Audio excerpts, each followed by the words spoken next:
Hello everyone, आप सभी का स्वागत है आपके अपने यूट्यूब चैनल आईएल फ्रॉम कैन टू कैन पर। कैंडिडेट्स, आज जो मैं वीडियो आपके लिए लेके आया हूँ उसमें मैं एक बहुत ही इंपॉर्टेंट टॉपिक और इशू पर डिस्कस करना चाहूँगा। देखिए, हो क्या रहा है, जैसे ही आपको पता होगा कि पिछले 2-4 साल से जब यूजीसी का नया रेगुलेशन एक्ट 2018 आया और उसमें ये बात मेंशन कर दी गई कि एपीआई स्कोर के बेस पर जनरली क्या होगा, असिस्टेंट प्रोफेसर्स का अपॉइंटमेंट होगा। तो लेकिन उसके कुछ आधे अधूरी बातें ही लोगों को पता हैं और उस बेस पर एक ऐसा नेगेटिव माहौल क्रिएट कर दिया गया है कि जिसकी वजह से जो भी नेट जेआरएफ वाले या सेट क्वालिफाइड या स्टेट लेवल के जो भी एलिजिबिलिटी टेस्ट हैं वो क्वालिफाइड स्टूडेंट्स काफ़ी डिप्रेशन में आ चुके हैं या फिर वो बहुत ही ज़्यादा नेगेटिव हो चुके हैं। यानी एक ऐसा सिनेरियो क्रिएट कर दिया गया है कि अब उनका सिलेक्शन नहीं हो सकता, यानी नेट पास वाला असिस्टेंट प्रोफेसर नहीं बन सकता। आपने सेट कर रखा है तो आप असिस्टेंट प्रोफेसर नहीं बन सकते, ठीक है, आपको पीएचडी करनी ही पड़ेगी। तो ये जो वीडियो है इसमें मैं आपको यही सारी बातें, जो भी आपके डाउट्स हैं या आपके मन में ये दुविधा चल रही है या जो ये नेगेटिव सिनेरियो में आपको बताया गया है या आपने किसी से सुना है, ये सारी क्या चीज़ें हैं ये मैं इसी वीडियो में आपको डिस्कस करूंगा। देखिए, बहुत इंपॉर्टेंट सी बात है, अगर ये सब चीज़ें नहीं होती, ठीक है, मान लीजिए कि अगर पीएचडी से ही आपका सिलेक्शन होता तो नेट वेट कब का बंद हो चुका होता, ठीक है, लेकिन ऐसा नहीं हो रहा है। तो आपको थोड़ा समझने की ज़रूरत है ऐसा क्यों नहीं है। और जो भी ये नेगेटिव बातें कर रहे हैं, ठीक है, मैं ये नहीं कह रहा, देखिए लोगों का काम तो है कहना, कुछ ना कुछ तो लोग कहेंगे ही, लेकिन आप सच्चाई को ज़रूर जानिए और उसको समझने के बाद खुद अपना डिसीजन लीजिए कि वास्तव में हकीकत क्या है। देखिए, हो क्या रहा है, जब ये नया रेगुलेशन एक्ट आया था उसमें क्या प्रोविज़न है, पहले मैं आपको उसके बारे में बता देता हूँ कि अगर आपकी पीएचडी है तो अगर पीएचडी है तो आपको 25 मार्क्स एपीआई स्कोर के बेस पर, एपीआई जनरली वो बना रहे हैं किसके बेस पर, आपके एकेडमिक रिकॉर्ड के बेस पर, और देन फिर एपीआई स्कोर के बेस पर वो इंटरव्यू कॉल कर रहे हैं, ठीक है। उसमें पीएचडी को 25 मार्क्स का, ये कॉलेजेस के लिए है, ये गवर्नमेंट कॉलेजेस की बात कर रहा हूँ या कॉलेजेस में असिस्टेंट प्रोफेसर के अपॉइंटमेंट के लिए मैं आपको बता रहा हूँ। यूनिवर्सिटी के लिए गाइडलाइन अलग है, वहाँ पर ये इंडेक्स चेंज हो जाएगा, ये सारे फिगर्स वहाँ पर चेंज हैं, ठीक है। लेकिन आज का जो मेरा वीडियो है वो इंपॉर्टेंट किसके लिए, कॉलेजेस के लिए है। तो पीएचडी के लिए 25 मार्क्स है, अगर आपने जेआरएफ क्वालिफाई कर रखा है, जेआरएफ होल्डर हैं आप, तो 10 मार्क्स हैं आपका। अगर सिंपल नेट है तो आपको वो 8 मार्क्स प्रोवाइड कर रहे हैं, और अगर आपका सेट है या स्टेट लेवल का कोई भी आपने एग्जाम क्वालिफाई कर रखा है देन उसके लिए वो 5 मार्क्स वहाँ पर प्रोवाइड कर रहे हैं। देखिए, इस बेस पर, और फिर एकेडमिक आपका यूजी पीजी के बेस पर वो कैलकुलेशन वहाँ पर करके, ठीक है, देन फिर वो 100 मार्क्स का पूरा एपीआई बन रहा है। तो वो एपीआई मैं पूरा डिस्कस अभी इसलिए नहीं कर रहा हूँ, जनरली इस बेस पर समझिए कि अगर आपके पास ये एपीआई स्कोर नहीं भी है और आप में इनमें से कोई भी एसेंशियल क्वालिफिकेशन आप रखते हैं तो भी आपका सिलेक्शन हो सकता है, ठीक है। देखिए, आपको ये बात पता होगी कि आज की डेट में अगर आप असिस्टेंट प्रोफेसर बनना चाहते हैं कॉलेजेस या यूनिवर्सिटी में तो उसके लिए मिनिमम एसेंशियल क्वालिफिकेशन क्या है, या तो नेट उत्तीर्ण होना या सेट जो भी आपने स्टेट लेवल का टेस्ट उत्तीर्ण किया होगा, ठीक है, या फिर पीएचडी, ठीक है। तो जनरली क्या है, कोई भी एक एसेंशियल क्वालिफिकेशन आपके पास होनी जरूरी है, तभी आप उसके लिए अप्लाई कर सकते हैं। अब हो क्या रहा है कि जब ये चीज़ें आई निकल के तो काफ़ी सारे यूनिवर्सिटीज़ ने तो इसी को फॉलो कर रखा है। यूनिवर्सिटीज़ में जो भी अपॉइंटमेंट हो रहे हैं वो यूजीसी के, क्योंकि यूनिवर्सिटी जो है वो डायरेक्टली यूजीसी के कंट्रोल में आती हैं, तो वो अपने यहाँ जो भी अपॉइंटमेंट निकाल रही हैं उसमें जो एपीआई बना रही हैं वो इसी फॉर्मूले के बेस पर बना रहे हैं और देन इंटरव्यू कॉल वो कर रहे हैं, ठीक है, उसमें कोई डाउट नहीं है।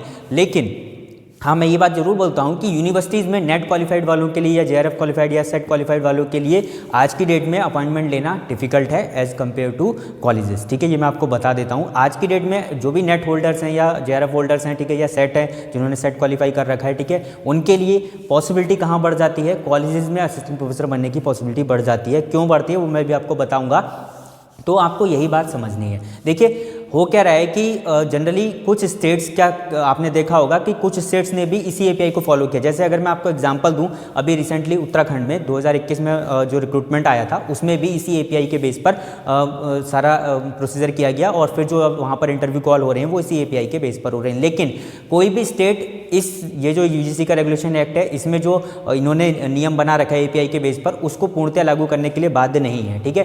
तो जो भी डिग्री कॉलेज में असिस्टेंट प्रोफेसर बनना चाहते हैं तो डिग्री कॉलेजेस के असिस्टेंट प्रोफेसर के रिक्रूटमेंट के लिए लोक सेवा आयोग के माध्यम से जो भी अपॉइंटमेंट होता है या हायर एजुकेशन कमीशन के माध्यम से जो भी अपॉइंटमेंट वो कराएंगे, तो स्टेट्स उसके लिए फ्री हैं कि वो अपने हिसाब से उसका क्राइटेरिया फिक्स करें कि किस बेस पर वो इंटरव्यू के लिए शॉर्टलिस्ट करते हैं। तो जैसा कि काफ़ी सारे स्टेट्स पहले भी करते थे, उत्तराखंड में भी इस वाले रिक्रूटमेंट से पहले आपने देखा होगा कि स्क्रीनिंग एग्जाम हुआ था, देन स्क्रीनिंग एग्जाम में जो क्वालिफाई हुए थे, ठीक है, उसके बेस पर इंटरव्यू कॉल किया गया था, ठीक है। तो अभी भी बहुत सारे स्टेट्स में स्क्रीनिंग की पॉसिबिलिटी बनी हुई है और काफ़ी सारे स्टेट्स क्या कर रहे हैं, आपका स्क्रीनिंग टेस्ट ले रहे हैं, स्क्रीनिंग टेस्ट के बेस पर ही वो इंटरव्यू कॉल कर रहे हैं, वहाँ API का कोई रोल नहीं है। अब लोगों के दिमाग में ये बात आती है, मैं आपको यहाँ भी ये भी क्लैरिफाई कर देता हूँ कि अगर मान लीजिए कोई स्टेट आपका स्क्रीनिंग एग्जाम ले रहा है तो लोगों के दिमाग में तो वो इंटरव्यू में डिस्क्वालीफाई कर देंगे या इंटरव्यू में हमारी इंडेक्स कम हो जाएगा API। देखिए इंटरव्यू जो होता है, फाइनल सिलेक्शन जो हो रहा है वो फाइनली आज भी 100 मार्क्स के इंटरव्यू के बेस पर हो रहा है, यानी आपका जैसा इंटरव्यू जाएगा उसके बेस पर ही आपका सिलेक्शन वहाँ पर होगा, ठीक है।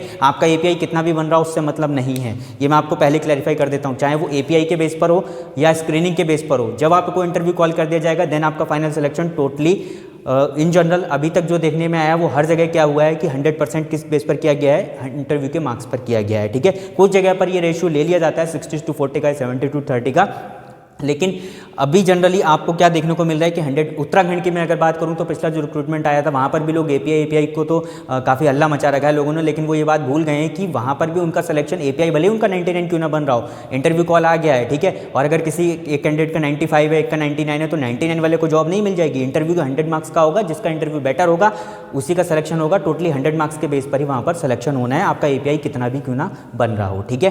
तो वैसे ही स्क्रीनिंग एग्जाम में जब आपका स्क्रीनिंग एग्जाम होगा, स्क्रीनिंग एग्जाम के बाद आप इंटरव्यू देने जाएंगे, ठीक है। तो इंटरव्यू में देखिए जब आपका इंटरव्यू में सिलेक्शन होता है, ये मैं आपको पर्सनल एक्सपीरियंस से बता रहा हूँ क्योंकि मेरा भी जब सिलेक्शन हुआ था उत्तराखंड पब्लिक सर्विस कमीशन के इंटरव्यू के लिए जब मैं शॉर्टलिस्ट हुआ था तो काफ़ी सारी नेगेटिव बातें मेरे को भी लोगों ने बताई थी, ठीक है, कि ये होता है, ऐसा नहीं होता वहाँ PhD होल्डर्स। मैं भी जब सेलेक्ट हुआ था तो नेट सेट के बेस पर ही सिलेक्ट हुआ था, ठीक है। तो मैं आपको बता रहा हूँ कि ये सब चीज़ें, नेगेटिव चीज़ों से आपको दूर रहना है। अगर आप कॉन्फिडेंट हैं, आपको अपने सब्जेक्ट की नॉलेज है, आप अपने सब्जेक्ट की नॉलेज रखते हैं, ठीक है, अपने आप में कॉन्फिडेंस है, तो आप अच्छे से इंटरव्यू दीजिए, आपका सिलेक्शन डेफिनेटली होगा। उसके लिए बात इसलिए आपको बताना चाह रहा हूँ कि जो भी नेट होल्डर्स हैं, JRF होल्डर्स हैं या फिर सेट होल्डर्स हैं, ठीक है, वो PhD नहीं कर पाए हैं या PhD कर रहे हैं, अभी कंप्लीट नहीं हो पाई है, ठीक है, तो वो निराश ना हो।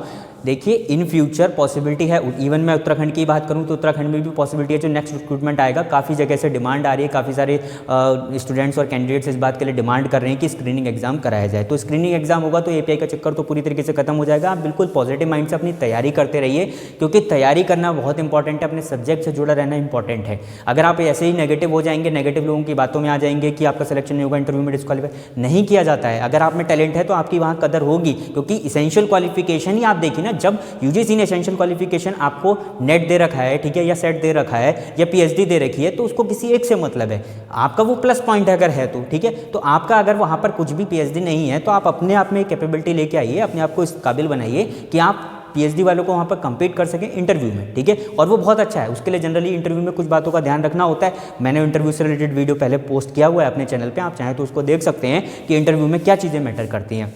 अब देखिए जब हो क्या रहा है कि जब भी आपका ये शॉर्ट लिस्ट, तो बिल्कुल पॉजिटिव माइंड से रहिए। नेक्स्ट रिक्रूटमेंट चाहे उत्तराखंड की बात हो या अभी नियर फ्यूचर में यूपी में भी आने वाला है, वहाँ पर भी स्क्रीनिंग एग्जाम पहले होगा, देन उसके बाद इंटरव्यू कॉल होगा। तो पॉसिबिलिटी बहुत है आपके लिए, ऐसा नहीं कि आप असिस्टेंट प्रोफेसर नहीं बन सकते, ठीक है, कि अब तो PhD करनी पड़ेगी, ठीक है। बिना PhD, देखिए PhD करने में टाइम लगता है, एक दिन में PhD नहीं होती है। तब अगर आप आज एनरोल हो रहे हैं तो 4 से 5 साल का टाइम ड्यूरेशन आप मानिए, तब तक कितने रिक्रूटमेंट आ चुके होंगे, आपको अप्लाई उसी नेट या सेट के बेस पर ही करना होगा। तो उसके लिए अगर आप अभी से नेगेटिव हो जाएंगे तो आप बहुत सारी अपॉर्चुनिटीज़ को खो देंगे।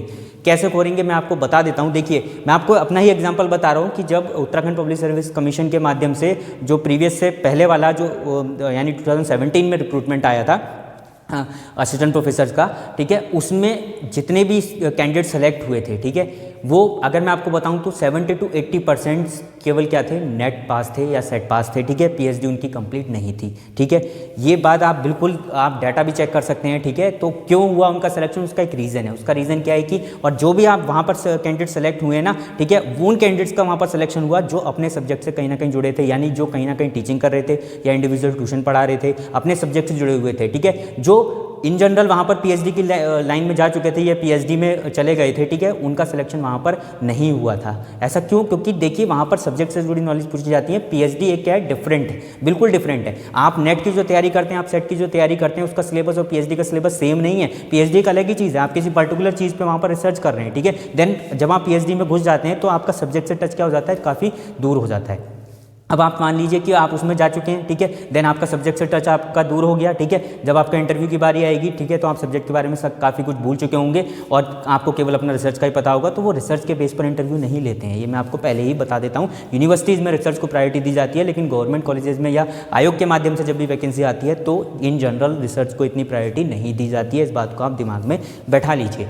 अब तो ये बात आपको बिल्कुल अच्छे से समझ लेनी है कि आपको अपना सब्जेक्ट, मैं इसीलिए कह रहा हूँ कि अभी यूसेट का रिजल्ट भी आया, काफ़ी सारे कैंडिडेट्स क्वालिफाइड हुए हैं उसमें, ठीक है, तो वो उन सबको मेरा यही मैसेज है और जो भी नेट होल्डर्स हैं उन सबको मेरा यही मैसेज है कि आप अपने सब्जेक्ट से जुड़े रखिए। चाहे आप ह्यूमैनिटीज़ के हैं, चाहे आप साइंस के हैं, आप अपने सब्जेक्ट को कभी मत छोड़िए। इवन आप PhD कर भी रहे हैं तो आप सब्जेक्ट से जुड़े रहिए, टीचिंग में इन्वॉल्व रहिए, कहीं ना कहीं बच्चों को पढ़ाइए, ठीक है, ट्यूशन्स पढ़ाइए, क्योंकि जब तक आप अपने सब्जेक्ट से जुड़े रहेंगे, ठीक है, तब आपकी पॉसिबिलिटी बहुत ज़्यादा बढ़ जाएगी असिस्टेंट प्रोफेसर बनने की, assistant professor government degree college में जो भी रिक्रूटमेंट आएगा उसमें सेलेक्ट होने की, क्योंकि जहां आपने अपने सब्जेक्ट को छोड़ दिया वहां पर आपको परेशानी होगी। और ये मैं अपना पर्सनल एक्सपीरियंस भी बता रहा हूँ कि हमारे बैच में जितने भी कैंडिडेट्स का सिलेक्शन हुआ था वो सारे के सारे कैंडिडेट्स में से आप 80 to 90% कैंडिडेट्स वो देखेंगे जो कहीं ना कहीं टीचिंग से जुड़े हुए थे या पढ़ा रहे थे, ठीक है, या पहले से ही जॉब में थे किसी ना किसी, कोई इंटर कॉलेज में था कहीं ना, यानी उनको सब्जेक्ट के टच में थे। इंपॉर्टेंट है कि आपको अपने सब्जेक्ट को बिल्कुल पकड़ के रखना है, इन नेगेटिव बातों में नहीं आना है। इन जनरल होता क्या है कि काफ़ी सारे स्टूडेंट्स नेट की इंपॉर्टेंस को समझ ही नहीं रहे। आज भी देखिए नेट की एक अपनी इंपॉर्टेंस है, ठीक है, नेट JRF की अपनी ही एक इंपॉर्टेंस है, PhD की अपनी अलग इंपॉर्टेंस है। उसके बेस पर अगर आप कंपेयर करेंगे तो आज भी अगर आप किसी कैंडिडेट से पूछेंगे PG कंप्लीट करने के बाद वो PhD में बाद में जाना चाहेगा, पहले नेट को ही प्रायोरिटी देगा। क्यों देगा? क्योंकि उसकी अपनी एक इमेज है। आप समझिए इस बात को, ठीक है, तो उसकी तैयारी आप कर रहे हैं, ठीक है, तो कहने का मतलब है अगर आप PhD कर भी रहे हैं या PhD में एनरोल होना चाह रहे हैं तो आप एनरोल होइए, लेकिन अपने सब्जेक्ट को पकड़ के रखिए। मैं आपको इसीलिए बता रहा हूँ क्योंकि PhD क्या है, PhD का डायरेक्शन पूरा का पूरा अलग है, उसका फील्ड एक काफ़ी अलग फील्ड हो जाता है। देन फिर आपका सब्जेक्ट क्या होता है आप खुद सोच के देखिए कि जो लोग भी PhD कर रहे होंगे या PhD अपने सीनियर से बात करते होंगे वो जनरली सब्जेक्ट से दूर होते चले जा रहे हैं, ठीक है, या तो वो टीचिंग से जुड़े रहे तो वहाँ पर इन्वॉल्व होंगे, अदरवाइज वो टीचिंग भी नहीं कर रहे, खाली रिसर्च पे ही जुड़े हुए हैं। तो उनका क्या होता है जो PG UG का जो सिलेबस होता है वो तक काफ़ी सारे कैंडिडेट्स वो तक भूल चुके होते हैं, ठीक है। तो वो समस्या कहाँ पर होगी? जब आपका इंटरव्यू कॉल आएगा, सपोज आपने स्क्रीनिंग एग्जाम निकाल दिया। और दूसरी सबसे बड़ी इंपॉर्टेंट बात देखिए हो क्या रहा है एक्चुअल में, ये भी मैं आपको बता देता हूँ कि जब स्क्रीनिंग एग्जाम होगा, स्क्रीनिंग एग्जाम की इंपॉर्टेंस क्यों है, API की इंपॉर्टेंस क्यों नहीं है, ये भी मैं बता रहा हूँ।